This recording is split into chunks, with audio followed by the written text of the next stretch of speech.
Aabot sa 4 na milyong pisong halaga ng hinihinalang shabu ang nakumpiska habang 4 na sospek ang naaresto sa magkakahiwalay na buy-bust operation na ikinasa ng Bacolod City Police sa naturang lungsod. Di naman titigil ang pambansang pulisya sa pagsugpo sa ilegal na droga at pagtugi sa mga taong nasa likod ng pagkalat nito sa bansa. Yan ang tinutukan ni Patrolwoman Andrea Dominic de Palubos.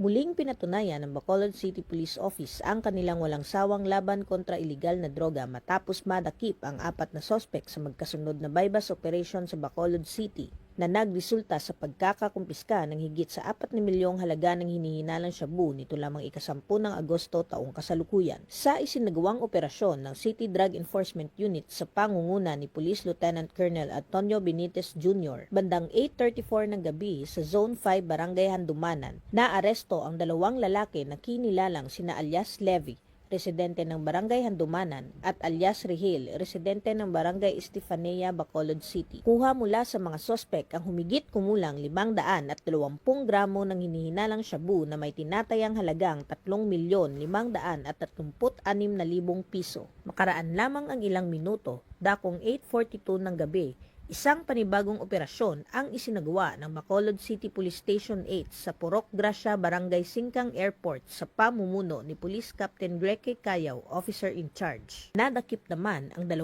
sospek mula sa Cadiz City na sina alias Yvonne at alias Richie na kuha mula sa kanila ang tinatayang 80 gramo ng hinihinalang shabu na may standard drug price na 544,000 piso. Sa kabuuan, aabot sa 600 gramo ng iligal na droga ang nasabat sa 2 operasyon at may kabuuang halaga na 4,080,000 piso. Sa ngayon, kasalukuyang nasa himpilan na ng pulisya ang mga sospek para sa tamang disposisyon at haharap sa kasong paglabag sa RA 9165 o ang Comprehensive Dangerous Drugs Act of 2002.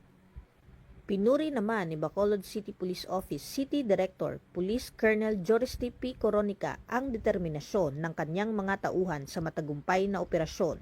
Ito ay patunay ng layunin ng Philippine National Police na mapanatili ang kapayapaan at kaayusan sa lungsod at protektahan ang bawat mamamayan mula sa panganib na dulot ng iligal na droga. Mula dito sa Police Regional Office 6, ako ang inyong Police News Network Correspondent, Patrolwoman Andrea Dominic de Palubos, alagad ng batas, tagataguyod ng balitang pulis.